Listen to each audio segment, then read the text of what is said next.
Hey guys, मेरा नाम है सौरभ मिश्रा और आज इस वीडियो में हम लोग कोडसेफ की एक प्रैक्टिस प्रॉब्लम को डिस्कस करने वाले हैं जिसका नाम है हेल्प निशांत और इसका जो कोड है वो है HLP NISHANT।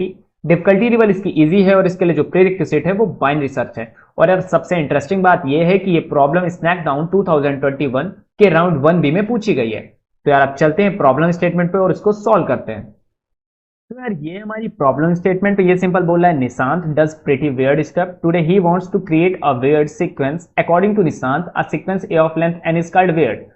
ओके, वो बेसिकली जो निशांत है वो एक वियर्ड सीक्वेंस बनाना चाहता है और उसके हिसाब से वियर्ड सीक्वेंस वो होता है जहां पे एन की value greater than equal to 3 हो और ए आई, ये कंडीशन फॉलो हो। कौन सी कंडीशन? 2 इंटू ए आई, ये ग्रेटर हो किसके? A I minus one plus A I plus one. Okay, अब बोला है Nishant wants to construct a long weird sequence to impress his weird friends but there is a problem, he only knows how to count up to के।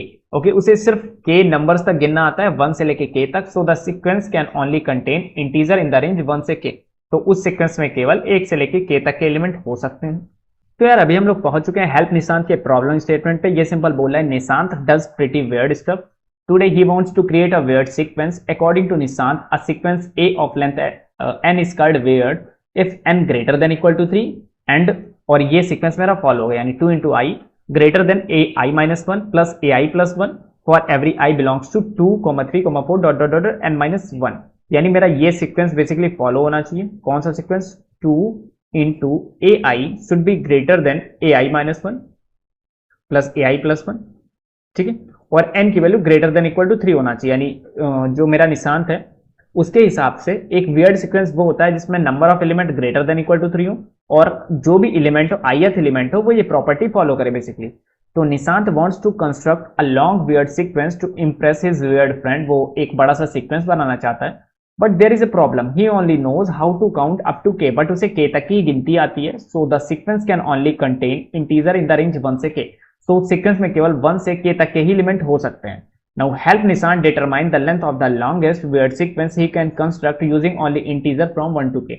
अब हमें एक ऐसा sequence बताना है जो बहुत सबसे लंबा हो और उसमें 1 से लेके k तक एलिमेंट हो और वो ये दो प्रॉपर्टी फॉलो करे, n greater than equal to 3 और ये प्रॉपर्टी फॉलो करे। ठीक है, अब यार इनपुट पे चलते। तो इनपुट में पहले तो मेरा t दिया गया है, नंबर ऑफ टेस्ट केस, और हर टेस्ट केस में एक k दिया जाएगा। k मेरा क्या बताएगा? k मेरा सिंपली बताएगा कि वैल्यू क्या है, 1 से लेके k तक इतने इंटीजर में ले सकता हूं। अब आउटपुट में मुझे क्या करना है? आउटपुट में मुझे maximum length of A weird sequence ये प्रिंट करा देना है। कंस्ट्रेंट देखते हैं तो 1 से लेके 10⁵ तक जा रहा है और k की वैल्यू 2 से लेके 10⁹ तक जा रहा है। अब हम लोग सैंपल इनपुट पे मूव करते हैं। तो यार यहाँ पे जो सैंपल इनपुट है उसमें आंसर 3 पे जो आंसर है वो हमारा आंसर है 4 और 5 पे में जो आंसर है वो है 6 और 1073 पे आंसर है 92। तो अब देखते हैं हमारा आंसर कैसे आएगा। तो अगर मेरे पास 3 है, k की वैल्यू 3 है, यानी मैं कौन कौन से एलिमेंट यूज कर सकता हूं? तो k इज इक्वल टू 1, 2 और 3 यूज कर सकता हूं। ठीक है, अब यार जरा हम लोग इस पैटर्न को देखते हैं। जो पैटर्न हमारा यहां पे दिख रहा है कि 2 इंटू ए आई, यानी क्वेश्चन में कह रहा है कि 2 into A I should be greater than किसके? A I minus 1 plus A I plus 1। अब यार ये हमारी एक इक्वेशन एक तरीके की दी गई है। क्या हम इक्वेशन को सॉल्व कर सकते हैं? तो देखते हैं। क्या मैं ए आई को 2 बार लिख दूं? ए I plus A I greater than A I minus 1 और प्लस ए आई प्लस 1। ठीक है, हमने 2 बार लिख दिया। अब अगर मैं इस i माइनस 1 को इधर पहुंचा दूं और इस ए आई को इधर पहुंचा दूं तो क्या होगा? तो कुछ ऐसा हो जाएगा कि ए I minus A I minus 1 greater than होना चाहिए किसके? ए आई प्लस 1 माइनस ए आई। अब ये ए I minus 1 A I plus 1 है क्या? अगर मेरे पास कई सारे एलिमेंट दिए गए हैं तो किसी भी टाइम पे अगर मैं एक पार्टिकुलर एलिमेंट को ए आई मान लूं तो ये हो जाएगा ए आई माइनस 1 और ये हो जाएगा ए आई प्लस 1। तो k की वैल्यू मेरी 5 है। तो मेरे कौन कौन से एलिमेंट हैं? 1, 2, 3, 4 और 5 ये एलिमेंट हो सकते हैं। तो मैं इन एलिमेंट का कैसे यूज करूं? अगर मैं यहां पे 5 5 रख देता हूं और ट्राई करता हूं लेफ्ट राइट कुछ सीक्वेंस बनाने का, तो यहां पे डिफरेंस है 0। अब अगला डिफरेंस मुझे इससे कम होना चाहिए, तो 0 से छोटा -1 होता है। तो मैं यहां पे ऐसा एलिमेंट रखूं ताकि डिफरेंस -1 का हो, तो 4। अब मुझे अगला डिफरेंस चाहिए -2 का, तो 4 के बाद मैं यहाँ पे 2 रख दूं ताकि -2 का डिफरेंस हो। अब अगला मैं आगे क्या कर सकता हूं, आगे मैं 2 के बाद अब मुझे 3 का डिफरेंस चाहिए यहाँ पे, यानी -3 का डिफरेंस चाहिए। तो मैं कौन सा एलिमेंट लूं, मैं -1 लेना चाहूंगा मैं यहाँ पे, बट -1 ले नहीं सकता, ना ही 0 ले सकता हूं, यानी इन दोनों में से कोई नहीं ले सकता। ठीक है, अब मैंने राइट साइड एक पैटर्न बना लिया। क्या मैं लेफ्ट साइड भी, अगर मैं इसी वाले पार्ट को, ये जो पार्ट है 5 के इधर, इसी वाले पार्ट को लेफ्ट साइड भी लिख दूं तो कैसा रहेगा, कुछ ऐसा 2 4। सो यहाँ पे क्या हो जाएगा, यहाँ पे देखो 5 4 के बीच में डिफरेंस हो जाएगा 1, और 2 और 4 के डिफरेंस बीच में डिफरेंस हो जाएगा 2। तो देखो यहाँ पे डिफरेंस 2, फिर 1, फिर 0, फिर -1, फिर -2, फिर -3। -3 होगा नहीं, तो यही डिफरेंस है। तो कितने नंबर है मेरे पास, 1 2 3 4 5 और 6, यानी टोटल मेरे जो हाईएस्ट नंबर आने वाले हैं वो 6 आने वाले हैं। तो यार सपोज दैट मेरे पास कोई नंबर गिवन है k, ठीक है, तो 1 से लेके k तक हमारे पास नंबर अपने आप आ जाएंगे, डॉट डॉट डॉट डॉट के। हम लोग क्या करेंगे, k इधर रख दे, k इधर रख दे, ताकि इसका डिफरेंस हो जाए 0। अब राइट साइड एक पैटर्न फाइंड करने की कोशिश करें और लेफ्ट साइड, तो यहां पे डिफरेंस है 0। अब अगला मैं चाहूंगा कि डिफरेंस हो जाए -1 का, तो इससे एक छोटा एलिमेंट यहां पे रख दो, k -1। अब मैं चाहूंगा कि डिफरेंस हो जाए 2 का, तो -2। अब मैं यहाँ पे क्या रखूंगा, मैं यहाँ पे k -1 की बजाय यहाँ पे मैं k -3 रख देता हूं, ताकि 2 का डिफरेंस हो जाए। फिर अब यहाँ पे मैं 3 का डिफरेंस चाहूंगा, फिर आगे मैं 4 का डिफरेंस मांगूंगा, ऐसे डॉट डॉट डॉट डॉट तब तक मांगता रहूंगा जब तक ये वैल्यू क्या हो, ग्रेटर देन इक्वल टू 0। और सेम जो मेरा राइट साइड पैटर्न आएगा, उसी पैटर्न, वैसा ही पैटर्न लेफ्ट साइड आएगा, तो मुझे लेफ्ट साइड फाइंड करने की जरूरत नहीं, मैं राइट साइड फाइंड कर लूंगा, उसी को 2 से मल्टीप्लाई कर दूंगा। तो अब एक काम करते हैं, हम लोग k इज इक्वल टू 11 पे इसको अप्लाई करते हैं। ठीक है, तो यार अगर k इज इक्वल टू 11 होगा तो नंबर मेरे पास 1 से लेके 11 तक होंगे। मैं अगर यहाँ पे एक नंबर मान लू 11 और फिर अगला नंबर मान लू 11, ठीक है, अभी मैं सीक्वेंस बनाने की कोशिश कर रहा हूँ, डिफरेंस जिसका क्या है 0 है, तो अगला मैं चाहूंगा 1 का डिफरेंस आ जाए। तो 1 के डिफरेंस के लिए मैं क्या करूंगा, इस 10 को ले लूंगा। तो यार अभी मेरा डिफरेंस 1 हो गया, अब मुझे 2 का डिफरेंस चाहिए, तो यहाँ पे मैं 8 लिख देता हूँ ताकि 2 का डिफरेंस हो जाए। अब मैं यहाँ पे एब्सोल्यूट डिफरेंस की बात कर रहा हूँ। ठीक है, अब 8 के बाद मैं क्या चाहूंगा, 8 के बाद मैं डिफरेंस 3 का चाहूंगा, सो 3 के डिफरेंस के लिए मैं यहाँ पे 5 लिख देता हूँ। अब मैं चाहूंगा 4 का डिफरेंस हो जाए, सो 4 के डिफरेंस के लिए मैं यहाँ पे 1 लिख देता हूँ। अब मैं यहाँ पे 5 का डिफरेंस चाहूंगा, बट 5 का डिफरेंस मुझे मिल नहीं पाएगा क्योंकि जो नंबर है इधर से वो 0 और उससे छोटा चला जाएगा। ठीक है, ये बात समझ में आती है। तो मैं अगर इस पैटर्न को ध्यान से देखूं तो मुझे दिख रहा है 0 बनना है, 1 बनना है, 2 बनना है, 3 बनना है, 4 बनना है, 5 बनना है, ऐसे 6 बनेगा, 7 बनेगा, 8 बनेगा, डॉट डॉट डॉट डॉट ऐसे नंबर बनते चले जाएंगे, ऐसे पैटर्न बनता चला जाएगा। तो अगर मेरे पास ऐसे पैटर्न बनना है, यानी 0 फिर 1 फिर 2 फिर 3 फिर 4, तो अगर मैं इस वाले 11 को थोड़ी देर के लिए भूल जाऊं, मैं इस वाले की बात करूं केवल, तो मेरा आंसर क्या आने वाला है, 1 2 3 4 5, ऐसे 4 सीक्वेंस बनेंगे तो मेरा आंसर क्या आने वाला है, मेरा आंसर आने वाला है 5। ठीक है, और ये जो समेशन है 1 2 3 4, अगर ऐसे n तक मेरा ऐसे बने सीक्वेंस, तो n समेशन का क्या फॉर्मूला था, फॉर्मूला था n into n plus 1/2। Okay, तो अगर ये फॉर्मूला मैं यहां पे अप्लाई करूं, यानी 4 इंटू 5 डिवाइडेड बाई 2, तो टोटल यहां पे आएगा 10। तो क्या मुझे 10 नंबरों की जरूरत है, नहीं, मुझे 11 नंबरों की जरूरत है, क्योंकि एक नंबर यहां पे एक्स्ट्रा आ रहा है। सो मैं अगर किसी भी सीक्वेंस की यहां पे बात करूं, तो सीक्वेंस का साइज अगर n है, तो मुझे n into n plus 1 divided by 2 plus 1 इतने नंबरों की जरूरत है। अगर इतने नंबर एटलीस्ट मेरे पास होंगे तो मैं ऐसा सीक्वेंस बना सकता हूं, 1 2 3 4 dot dot dot dot n तक ऐसा सीक्वेंस बना सकता हूं। और अगर मेरे पास सीक्वेंस यहां पे n तक जा रहा है, यानी इस केस में 4 तक जा रहा है, तो मेरे आंसर कितने होने वाले, आंसर होने वाले 5, यानी 4 प्लस 1, यानी 1 number 2 number 3 number 4 number 5 number, यानी मेरे आंसर होने वाले 5। एक काम करते हैं, वापस से थोड़ा मैस हो गया है, एक काम करते हैं वापस से इसको देखते हैं। तो वापस से हम लोग देखते हैं, अगर मैं 11 पे हूं तो 11 से मैं कहां 10 पे जाऊंगा, 10 से मैं 8 पे जाऊंगा, 8 से मैं कहां पे जाऊंगा, 8 से मैं 5 पे जाऊंगा, और 5 से मैं 1 पे पहुंच जाऊंगा। यानी यहां पे डिफरेंस 1 है, डिफरेंस हो गया 2, डिफरेंस हो गया 3 और डिफरेंस हो गया 4। यानी और इसमें अगर मैं कौन कौन से सीक्वेंस चूज करूंगा, तो सीक्वेंस में चूज करूंगा 11, 10, 8, 5, 1, ये होगा मेरा वेयर्ड सीक्वेंस की लेंथ, राइट साइड वाली। ठीक है, तो अगर किसी भी टाइम पे इस सीक्वेंस में मैं n तक मूव कर पा रहा हूं, तो n इज इक्वल टू 4 तक मूव कर पा रहा हूं, तो दो चीजें मेरे पास कि कितने ऐसे एलिमेंट्स की जरूरत पड़ने वाली है, तो मेरे पास n into N plus one by two plus one element की, यानी 4 into 5 divided by two plus one, यानी टोटल 10 प्लस वन 11 एलिमेंट की जरूरत पड़ेगी। देखो 1 से लेके 11 तक एलिमेंट है। और मेरा आंसर क्या आएगा, इस सीक्वेंस का आंसर क्या आएगा, इस सीक्वेंस का आंसर आएगा 4 प्लस 1 यानी 5।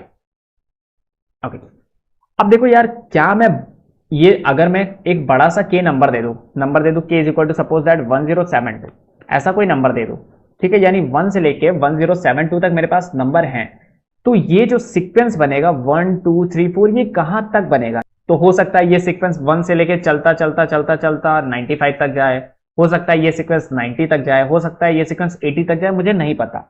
बट ये जानो कि ये सीक्वेंस कॉन्टिन्यूअस बढ़ रहा है, 1 2 3 4 ऐसे कॉन्टिन्यूअस बढ़ रहा है। तो क्या हम यहाँ पे बाइनरी सर्च लगा सकते हैं?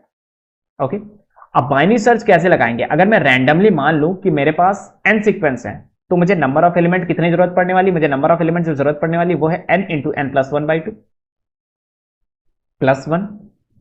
और जो इसका आंसर होगा, यानी ये जो एरे बनेगी मेरी वेयर्ड एरे, इसका जो आंसर आएगा, ये आंसर क्या आएगा, आंसर आएगा n प्लस वन। अगर मैं सिर्फ राइट साइड के एरे की बात करूं, आंसर हो जाएगा n प्लस वन। तो क्या मैं बाइनरी सर्च लगा सकता हूं? बिल्कुल लगा सकता हूं। अगर k की कोई वैल्यू दी गई है, ठीक है, k की वैल्यू कोई भी रैंडम दी गई है, तो यार ये जो सीक्वेंस चल रहा था, ये मैंने माना कि स्टार्ट हो रहा है 1 से और एंड हो रहा है मेरा 10⁹ तक। तो मैं एक लूप लगाता हूं। लूप में क्या लिखूंगा कि वॉइल जब तक मेरा स्टार्ट की वैल्यू लेस देन हो या फिर इक्वल टू हो एंड के, तब तक मैं मिड हर बार निकालूंगा। सो मिड क्या होगा, start plus and divided by 2। Okay, अगर जो भी मिड है, अगर मिड मेरा m है या मिड मेरा जब n होता था, तो मैं क्या करता था, कितने नंबर ऑफ एलिमेंट्स की जरूरत है, n into N plus one by two plus one, इतने नंबर ऑफ एलिमेंट्स की मेरे पास जरूरत है। यानी ये जो मेरा k गिवन है, ये मेरा k गिवन है, एटलीस्ट इतना तो होना ही चाहिए। तो किसी भी टाइम पे if m into M plus one divide by two plus one, ये वैल्यू अगर लेस देन है या इक्वल टू है k के, तो मेरा ये m है, ये एक वैलिड आंसर है। सो मैं आंसर में क्या भरता हूं, आंसर में मैं m नहीं भरूंगा, आंसर में मैं m प्लस वन भरूंगा, क्योंकि नंबर ऑफ जो एलिमेंट है वेयर्ड सीक्वेंस में एक ज्यादा आएंगे। तो answer is equal to m plus one. और हो सकता है अगर ऐसा कोई सीक्वेंस है, तो हो सकता है और बड़ा मुझे सीक्वेंस मिल जाए, तो मैं स्टार्ट को मिड प्लस वन कर दूंगा और एल्स में एंड को मिड माइनस वन कर दूंगा। अब जब ये लूप ब्रेक होगा, तो लूप से मुझे एक आंसर मिलेगा। आंसर बताएगा कि नंबर ऑफ एलिमेंट कितने हैं वेयर्ड सीक्वेंस में लेफ्ट साइड में, इतने ही राइट साइड में एलिमेंट होंगे। तो आंसर हो जाएगा बेसिकली आंसर इंटू 2। ये बात समझ में आती है? तो ये हम लोगों ने बहुत कुछ लिख लिया। अब एक काम करते हैं, इसकी कोडिंग पार्ट पे चलते हैं और इसका कोड करते हैं। तो यार सबसे पहला काम होता है हमारा नंबर ऑफ टेस्ट केस। तो T is equal to int input, हमने number of test case input करा लिया। ओके, अब मुझे इतनी बार लूप चलाना है। So for underscore in range T, इतनी बार लूप चलाना है, हर बार मुझे एक इनपुट लेना है के। सो इंट इनपुट, मैंने के इनपुट ले लिया है, हो या इक्वल टू हो एंड के, तब तक मैं हर बार मिड कैलकुलेट करूंगा। मिड है start plus and divide by 2, ठीक है, ये हो गया। तो अगर मुझे कोई भी मिड सीक्वेंस मिला, तो हो सकता है वो मिड सीक्वेंस एक वैलिड आंसर हो। तो मैं चेक करता हूं, अगर ऐसे 1 2 3 4 ऐसे m तक जा रहा है, तो वैलिड आंसर क्या होगा, वैलिड आंसर होगा m into M plus one by two plus one. इतने सीक्वेंस मेरे पास होने चाहिए उसके लिए। तो m into M plus one by two, इतने सीक्वेंस होने चाहिए प्लस वन, इतने सीक्वेंस होने चाहिए। और है मेरे पास कितने, है मेरे पास k सीक्वेंस। तो मैं चेक करता हूं, ये जो वैल्यू, जब तक ये वैल्यू k से छोटी हो, इसका मतलब मेरा एक वैलिड आंसर एग्जिस्ट करता है। तो मैं answer is equal to start में नन दे देता हूं और इस जगह पे मैं आंसर में क्या भर देता हूं, mid m plus one. m plus one क्यों, m प्लस वन इसलिए क्योंकि अगर m मेरा ऐसे सीक्वेंस पॉसिबल है, तो टोटल जो नंबर होंगे वेयर्ड सीक्वेंस में वो m प्लस वन होंगे। अब अगर ये पॉसिबल है, तो हो सकता है पॉसिबल आंसर और भी मिल सकता है। तो s is equal to mid plus one, जैसा हम लोग बाइनरी सर्च में करते हैं, else end is equal to mid minus one. और इसको करने के बाद मैं यहां पे प्रिंट क्या कराऊंगा, 2 इंटू आंसर। क्यों, क्योंकि राइट साइड जो सीक्वेंस बन रहा है, सेम वैसा ही सीक्वेंस लेफ्ट साइड बनेगा। यानी जो number of element right side होंगे, उतने नंबर ऑफ एलिमेंट मेरे लेफ्ट साइड भी होने वाले, यानी total twice of that answer. अब एक काम करते हैं, हम लोग अपने टेस्ट केस पे इसको रन कराते हैं। तो आप देख सकते हो हमारा सोल्यूशन रन हो चुका है। 3 पे आंसर आ रहा है 4 एंड 5 पे मेरा आंसर है 6 और 1073 पे आंसर आ रहा है मेरा 92। अब एक काम करेंगे, इसको कर देंगे सबमिट। तो हमारा सोल्यूशन सबमिट हो चुका है। तो यार यहाँ पे हम लोग बेसिकली बाइनरी सर्च लगाया हम लोगों ने। तो अगर मैं मान लेता हूं m तक मेरा वो सीक्वेंस वैलिड है, तो मेरे टोटल नंबर ऑफ एलिमेंट्स कितने होंगे, m into M plus one by two, यानी समेशन ऑफ और प्लस वन एक्स्ट्रा ऐड हो जाएगा, जो कि हमने एग्जाम्पल में देखा था। मतलब इतने एलिमेंट हमें चाहिए ही चाहिए, इतने एलिमेंट हमें चाहिए अगर मुझे इतना लंबा सीक्वेंस बनाना है तो। और हमारे पास है कितने, k हैं, तो जब तक ये वैल्यू मेरी k से छोटी या बराबर हो तब तक मेरा आंसर मिलता रहेगा। और आंसर में, आंसर क्या बता रहा है, आंसर बता रहा है कि कितने नंबर ऑफ एलिमेंट होने वाले उस वेयर्ड सीक्वेंस में, राइट पार्ट में। तो answer is equal to m plus one कर देता हूं, और उसके बाद अगर ये कंडीशन सेटिस्फाई है, इसका मतलब और भी बड़ा आंसर मिल सकता है, तो मैंने स्टार्ट को मिड प्लस वन कर दिया, और अगर ऐसा नहीं है तो end is equal to mid minus one कर दिया, और आखिर में ट्वाइस ऑफ आंसर प्रिंट करा दिया। यार ये था हमारा आज का वीडियो। अगर वीडियो पसंद आया तो वीडियो को लाइक करो और अपने दोस्तों में शेयर कर दो, और अगर आपके मन में किसी भी तरीके का डाउट हो तो कमेंट बॉक्स में जरूर लिखो।